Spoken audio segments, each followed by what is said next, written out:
নামাজের কথা বলা হয়, রোজার কথা বলা হয়, কুরবানির কথা বলা হয়, হজের কথা বলা হয়, যাকাতের কথা বলা হয়, যে সকল মৌলিক আমলগুলির মধ্যে আমাদের ঘাটতি দেখা দেয়, সে সকল আমলগুলির ঘাটতি পূরণের জন্য ব্যাপকভাবে দিক নির্দেশনা দেওয়া হয়। বলি আলহামদুলিল্লাহ।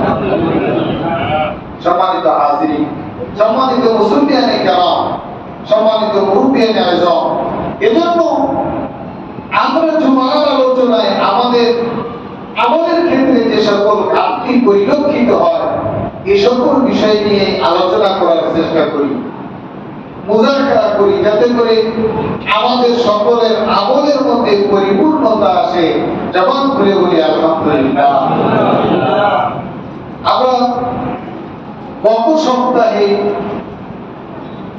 শিরকের উপরে কিছু আলোচনা করেছিলাম, আপনাদের মনে আছে তো? আমরা জেনেছিলাম শিরক হচ্ছে মহাজুলুম, শিরক হচ্ছে আমাদের জাহান্নামে যাওয়া, জান্নাতের রাস্তাকে বন্ধ করে দেওয়া বিশাল বড় একটা মাধ্যম। জবাব করে বলি নাউজুবিল্লাহ। এবং শিরকের গুনাহ আল্লাহ পাক রব্বুল আলামিন তাওবা ছাড়া মাফ করেন না। শিরকের প্রকারভেদ ইত্যাদি নিয়ে আরো কিছু আলোচনা করেছিলাম। সম্মানিত হাজিরিন, সম্মানিত মুসলিয়ানে কেরাম, আমাদের ভিতরে যে আমলের ঘাটতি যখন পরিলক্ষিত হবে তখন সে আমলের উপরে আমাদের আলোচনা করতে হবে। কারণ আল্লাহ পাক রব্বুল আলামিন আমাদের আমল ঘাটতি হোক এটা চান না। বলি আলহামদুলিল্লাহ।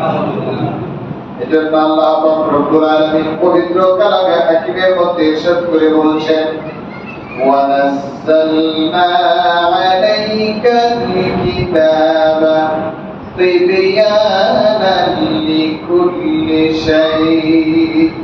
বলেন আল্লাহু আকবার। আল্লাহ পাক রব্বুল আলামিন বলছেন, আমি আপনার উপরে যে কিতাব অবতীর্ণ করেছি এই কিতাবে কোনো কিছু বাদ রাখি নাই।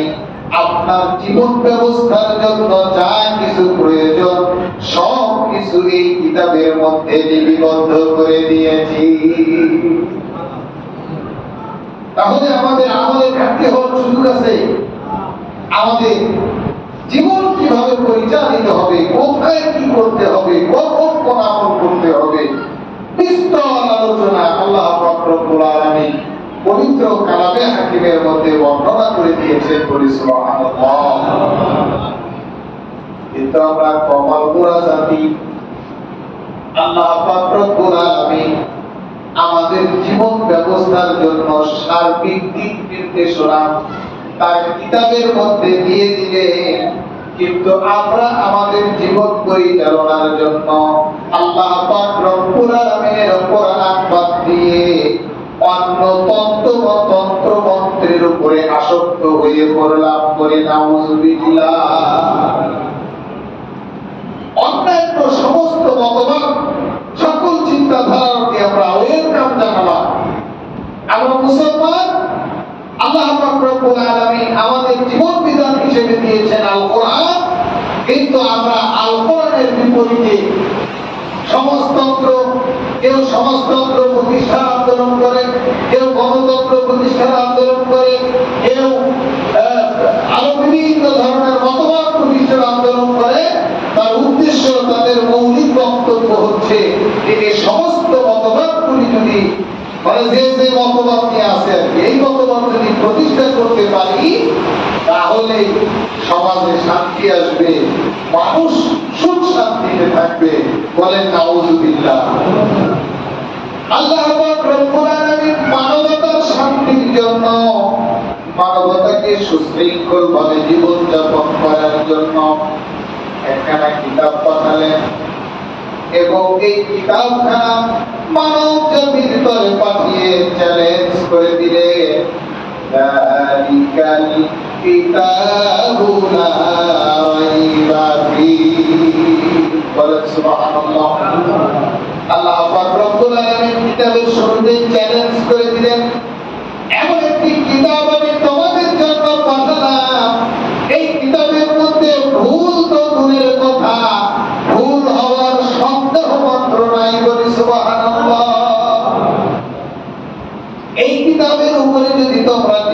পরিচালিত করতে পারো, তাহলে তোমরা পথভ্রষ্ট হবে না, অশান্তিতে করবে না, বিপদগ্রস্ত হবে না। কিন্তু মানুষেরা ডে বাই ডে, দিনের পর দিনে আস্তে আস্তে কোরআনুল কারীম থেকে সরে গিয়ে মুসলমানেরা কোরআনুল কারীম ছাড়তে এমন একটা পর্যায়ে গিয়ে দাঁড়ালো যে কোরআনুল কারীম অনুযায়ী জীবন পরিচালনা করবে তো দূরের কথা, কোরআনুল কারীমের তেলাওয়াতটা পর্যন্ত জানে না। সকলেই জবান খুলে বলেন নাউযুবিল্লাহ, একটু উচ্চ আওয়াজে বলেন নাউযুবিল্লাহ। আমাদের জন্য দুর্ভাগ্য, এখন যদি আমি হুঙ্কার ছেড়ে বলি কোরআনুল কারীম প্রতিষ্ঠার জন্য, কোরআনের জন্য জীবন দিতে কে দিয়েছে, অন্তত পক্ষে সবাই শুধু হাত উঠায় না, লাফ দিয়ে দাঁড়ায় উঠে তাকবীর দিতে ভুল করবেন না। কিন্তু যদি বলি আপনি কি কোরআন তেলাওয়াত করতে পারেন, বলে এটা তো পারেন। তাহলে কোরআনের জন্য জীবন দেওয়া হলো একটি আবেগ হলো। আমরা সন্তান 90% মুসলমান দাবি করি, কম বেশি আরো কিছু আছে জরিপে, কিন্তু অত্যন্ত দুঃখ এবং পরিতাপের বিষয়, মুসলমানদেরকে কোরআন শেখার কথা বললে, কোরআন জানার কথা বললে আস্তে করে মুখ ফিরিয়ে নেয়। একটু জবান খুলে বলি নাউযুবিল্লাহ। হোক সে হাজী সাহেব, হোক সে কাজী সাহেব, হোক সে মুসল্লি সাহেব, কোরআনুল কারীম শেখার কথা বললে, কোরআনুল কারীমের জ্ঞান অর্জন করার কথা বললে, ওটাকে কোনো বয়ানই মনে হয় না, মনে হয় এমনি হুজুর বলতেছে, আমাদের উপরে বিপদ চাপাই দিতেছে। বলেন নাউযুবিল্লাহ। অথচ আল্লাহ রব্বুল আলামিন বলেন, আমান আযলামু মিম্মান কাযযাবা বিআয়াতিল্লাহি ওয়া সাদাফা আনহা। বলেন নাউযুবিল্লাহ। আল্লাহ রব্বুল আলামিন বলেন, তার চেয়ে বড় জালেম আর কে আছে? তার চেয়ে বড় জালেম আর কে আছে যে কোরআনুল কারীমের আয়াতসমূহকে মিথ্যা প্রতিপন্ন করে এবং কোরআনুল কারীমের আয়াতগুলি থেকে মুখ ফিরিয়ে নেয়। বলেন নাউযুবিল্লাহ।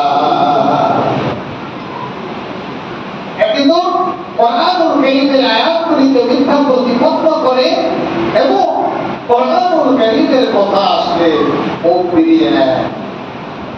সম্মানিত হাজিরিন, সম্মানিত মুসল্লিয়ানে কিরাম, কোরআনুল কারীমের আয়াতগুলিকে আমরা মিথ্যা প্রতিপন্ন করি না। সমাজে আমরা যারা মুসলমান আছি, অধিকাংশই কোরআনুল কারীমের সত্যতার ব্যাপারে মৌখিক সাক্ষ্য দেই, অন্তরেও আছে, কিন্তু কর্মের ক্ষেত্রে গিয়ে কোরআনুল কারীমের আয়াতগুলিকে বিশ্বাস করতে চাই না। একটু জবান খুলে বলেন নাউযুবিল্লাহ। বলতে পারেন কিভাবে? বিস্তারিত বলা সম্ভব নয়, কিন্তু উদাহরণস্বরূপ নেন। আমাদের সমাজে সুদ ভিত্তিক অর্থনীতি চালু আছে না নাই? এই কয়েকজনে জানেন, আর বাকি জনেরা মনে হয় জানেন না। হুজুর বই থেকে কোন তথ্য বের করে? আমাদের সমাজে আবার সুদ আসবে করবে। কি বলেন, সুদ আছে সমাজে? আমরা ব্যাংক থেকে লোন নেই, সুদের উপরে লোন নেয় না? এর সংখ্যা তো খুব কম, নাকি বলেন? কি বলেন, কম না বেশি? একটু জোরে বলেন। যারা নেন তারা বলেন না আমরা কেউ নেই না, এই কাজে আমরা কেউ নেই। আলহামদুলিল্লাহ, না থাকলে তো বড়ই ভালো। সুদের সঙ্গে হুজুরের কাপড় জড়ায় গেছে, হুজুরের মাথার টুপি জড়ায় গেছে, কিন্তু হুজুরের খবরই নাই হুজুর কোন দুনিয়ায় ডুবে আছে। বলেন নাউযুবিল্লাহ। শয়তান এমন ভাবে চক্রান্ত করে আমাদের পরতে আমাদের পশমের গোড়ায় গোড়ায় সুদ ঢুকিয়ে দিয়েছে। এখন আমরা সুদ ভিত্তিক অর্থনৈতিক ব্যবস্থা ছাড়া অন্য কোনো কিছু চোখে দেখি না, একটু জবান খুলে বলেন নাউজুবিল্লাহ। একজন ব্যবসা করতে যাবে, তার পুঁজি আছে 1 লক্ষ টাকা, সে ছোট্ট একটা দোকান নিতে পারে। এজন্য সে দোকানটা নিয়ে এক ব্যাংকের সঙ্গে কন্ট্রাক্ট করে লোন নিয়েছে 3 লক্ষ টাকা। কিসের জন্য? মাল উঠানোর জন্য। সেখানে মাল তুলে সে ব্যবসা করে, একদিন দিয়ে কিস্তি দেয় আর একদিন দিয়ে সংসার করায়। আর মসজিদে এসে সুবহানাল্লাহ আলহামদুলিল্লাহ নামাজ কালাম চলতেছে, মুখে দাঁড়িয়েছে, মিলাতে দেয় সেটা কাবার খাওয়া চলতেছে, কিন্তু ভাগ দিয়ে কি চলতেছে এটা ব্যাপারে কোনো ধারণাই নেই। হালাল ব্যবসা করে খাচ্ছি, ব্যবসা তো হালাল, কিন্তু হালাল ব্যবসাটাকে দাঁড় করানোর জন্য হারামের সঙ্গে যুক্ত, এটা তো মনেই নাই। এটা যে হারাম, এটা যে জায়েজ নাই, এটার কথা মনেই নাই। বলে এটা সম্ভব কিভাবে, মাথায় ঢুকে না, এটা সম্ভব কিভাবে? সম্ভব আছে, এখন হুজুর বলবে কামলা দিয়ে খাও, আমাদের কামলা দেওয়ার কথাই তো বলবে, এছাড়া হুজুরের কাছে কি বুদ্ধি আছে? ঠিক কিনা বলেন, তাই না? মানে এখন এক্ষেত্রে আপনি যত যুক্তি দাঁড় করা, লোক থেকে বের হয়ে আসার উপায় নেই। অথচ আল্লাহ পাক রব্বুল আলামিন সুদকে কোরআনুল কারীমে কি করেছেন? সকলেই জবান খুলে বলেন হারাম করেছেন। কি করেছেন? আর একটু জবান খুলে বলেন কি করেছেন? আল্লাহ পাক রব্বুল আলামিন সুদকে কোরআনুল কারীমের মধ্যে হারাম করলেন। আল্লাহ পাক রব্বুল আলামিন বলেন আহাল্লাল্লাহুল বাইআ ওয়া হাররামার রিবা। বলেন নাউযুবিল্লাহ।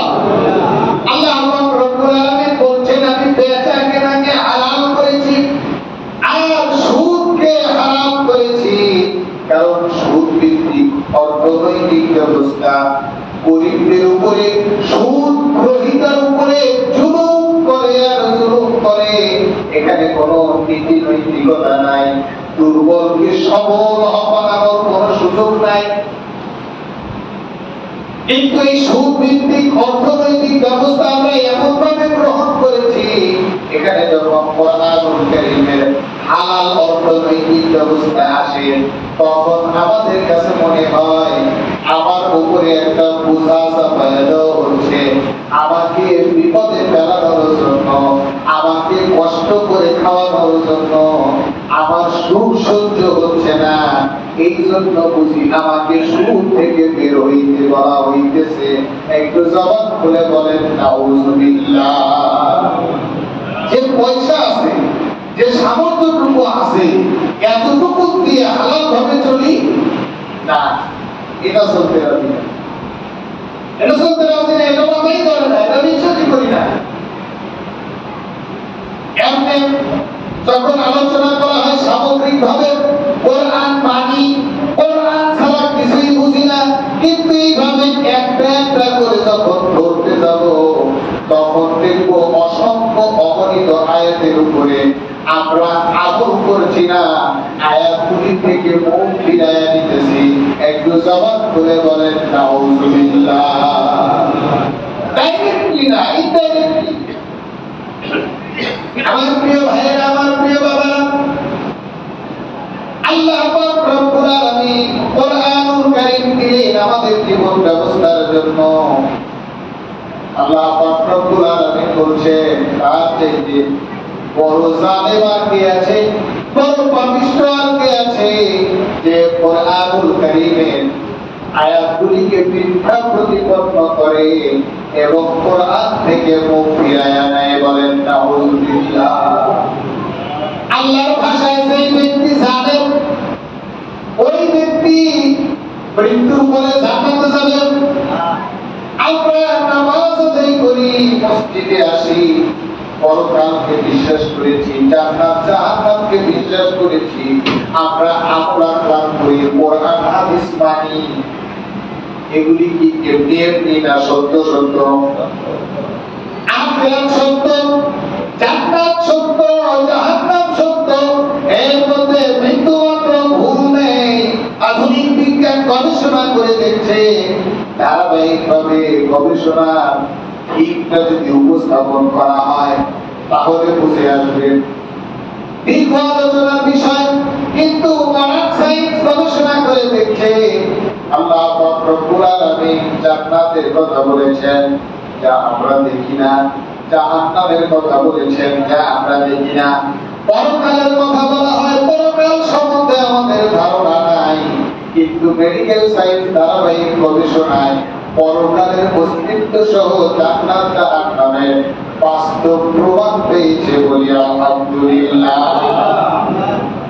এজন্য আপনারা যারা ফেসবুক চালান, ডক্টর আবির নামে একজন ডাক্তার যা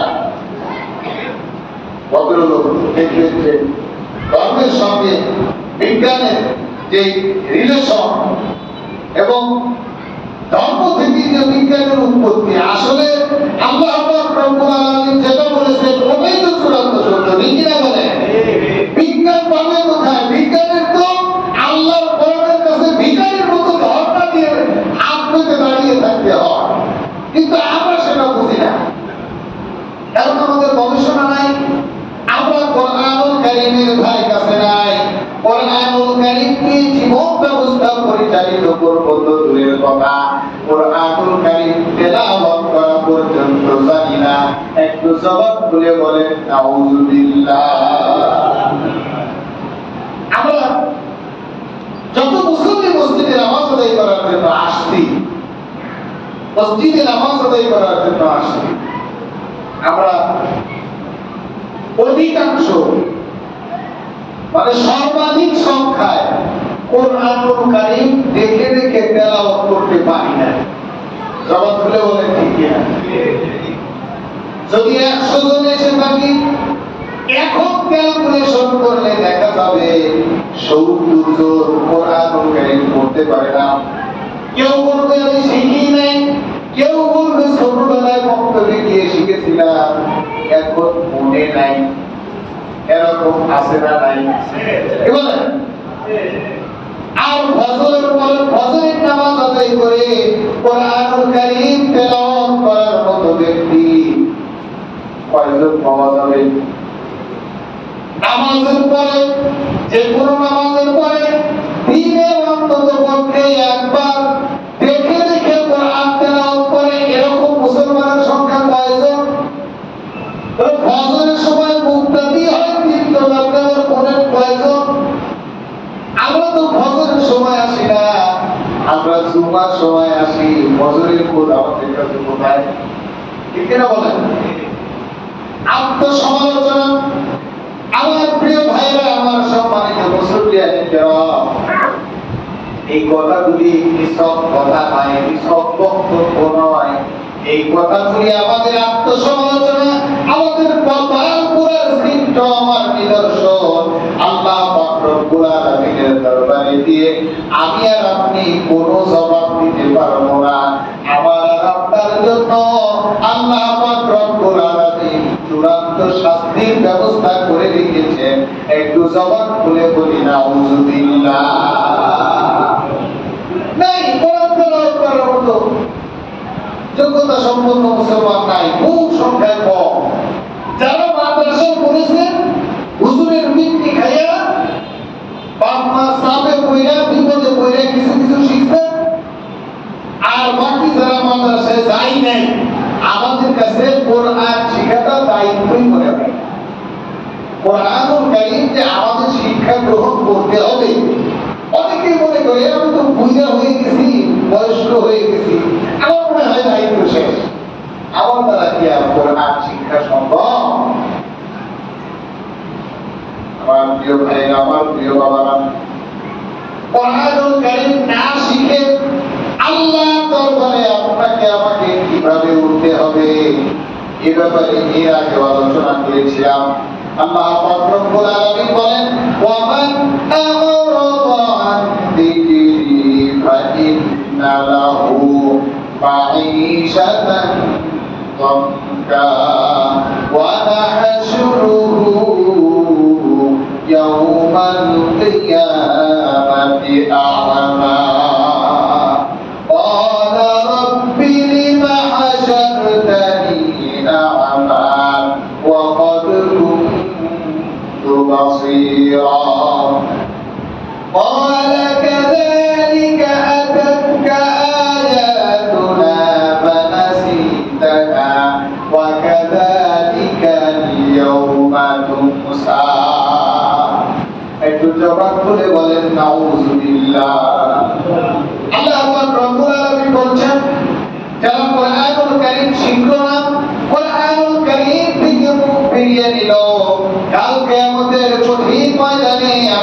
থেকে বন্ধ করে উঠাবো, বন্ধ করে উঠাবো। তারা আল্লাহ পাক রব্বুল আলামিনের দরবারে বলবেন, আল্লাহ আমি তো কুরআনুল কারীম, আমি তো দুনিয়ার জমিনে চক্ষুওয়ালা ছিলাম, অন্ধ ছিলাম না, কোন অপরাধের কারণে আমাকে আজকে বন্ধ করে উঠানো হলো? আল্লাহ পাক রব্বুল আলামিন বলবেন, বান্দারে তোমাকে আমি চক্ষু দিয়েছিলাম, দৃষ্টি শক্তি দিয়েছিলাম, তুমি আমার কুরআনুল কারীম পড়ো নাই, আমার কুরআনুল কারীম থেকে মুখ ফিরিয়ে দিয়েছিলে, এই জন্য আমি তোমাকে আজকে বন্ধ করে উঠালাম। আর শুধু তাই নয়, তোমার থেকেও আমি মুখ ফিরিয়ে দিলাম। বলেন তাউযুবিল্লাহ। সাদা মাথা কোনো ব্যাপার নয়, আমার বিষয় যে আমি মুসলমান, আমি কোরআন তেলাওয়াত করতে পারি না, কুরআনুল কারীমের অর্থ করা, কুরআনুল কারীম নিয়ে গবেষণা করা, এটা তো অনেক দূরের কথা। আল্লাহ পাক রব্বুল আলামিন বলেন, আফালা ইয়াতাদাব্বারুনাল কুরআনা আম আলা কুলুবিন আকফালুহা। তারা কি আমার কুরআনুল কারীম নিয়ে গবেষণা করে না, নাকি তাদের কি হলো, তাদের হৃদয়ে কি তালা লেগে গেল নাকি?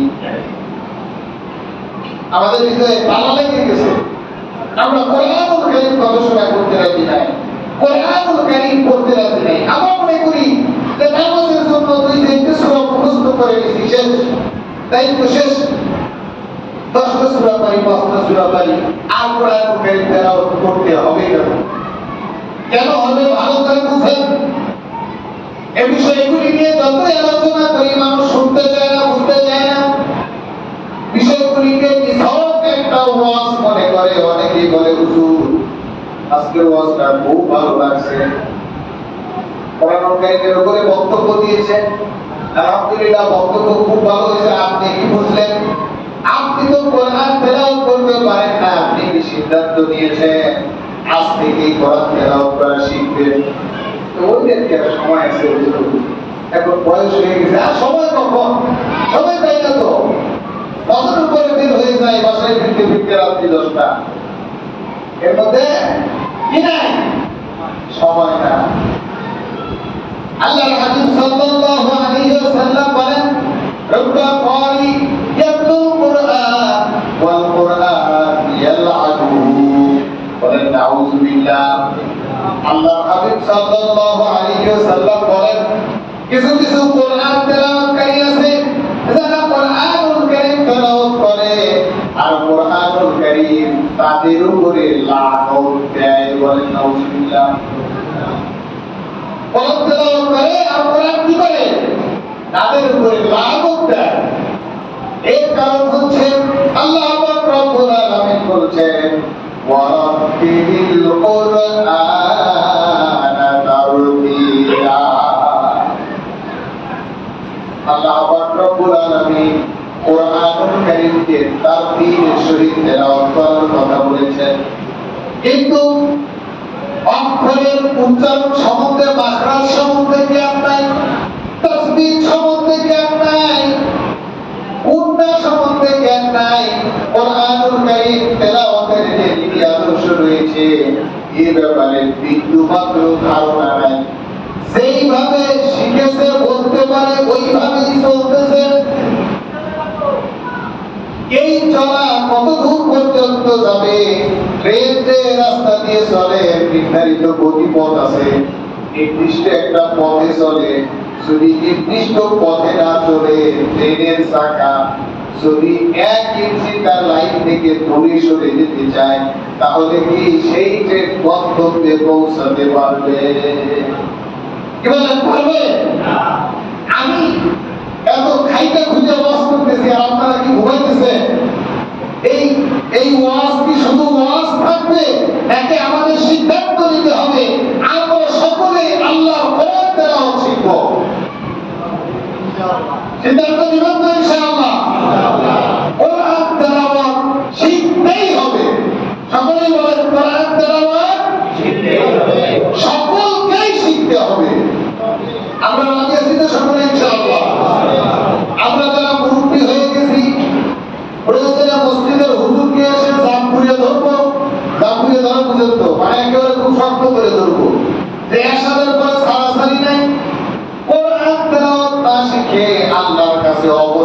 চাইতে পারবো না। আপনি ইমাম সাহেব কোরআন তেলাওয়াত করা শিখেছেন, আমাদেরকেও আপনার শিখাইতেই হবে। কেমনে শিখাবেন আপনি জানেন। এই যে আমরা বসছি, আমরা আপনাকে ছাড়তেছি না। রাজি তো ইনশাআল্লাহ? ইনশাআল্লাহ। আমরা যুবক হয়ে গিয়েছি, তারা অন্তত পক্ষে যদি মসজিদে এইভাবে মুরব্বীদের মতো শিখতে আসতে মনে না যায়, অন্তত পক্ষে মাদ্রাসায় গিয়ে হুজুরকে ধরবো, কোরআন তেলাওয়াত শেখানোই লাগবে। আর আমাদের বাচ্চাদেরকে আগে অনেকে কোরআন তেলাওয়াত করে শেখায়, মানে নামটা অস্তে দায়িত্ব থেকে অব্যাহতি নেওয়ার জন্য, মানে ছেলে মেয়ে যাতে করে বড় হয়ে না উঠতে পারে, এজন্য বাড়িতে একটা হুজুর কোনো মতে রেখে দিই, 2-4 দিন, এরপরে পরীক্ষা করার চাপ, এরপরে এই চাপ সেই চাপ, গাড়িতে যাবে, ঘুরতে যাবে, এজন্য কোরআন তেলাওয়াত করা বাদ। কিন্তু স্কুলের পড়াগুলি যথাসময়ে যথাযথভাবে আদায় করে নিতেই হবে। হুজুর পাইতেছি না আরবি পড়ানোর জন্য, একটা ছেলে আছে, ছেলেকে পড়ানোর জন্য হুজুর পাইতেছি না, বলে হুজুর রাস্তাঘাটে গড়াগড়ি খেতেছে, হুজুর পান না কেন? বলে তো হুজুর পাই, কিন্তু আমি বেতন দিতে চাই 500 টাকা, হুজুরে চাই 1000 টাকা, এই জন্য হুজুর পাইতেছি না। বলে যে আপনার ছেলেকে কোনদিন প্রাইভেট পড়ান কত?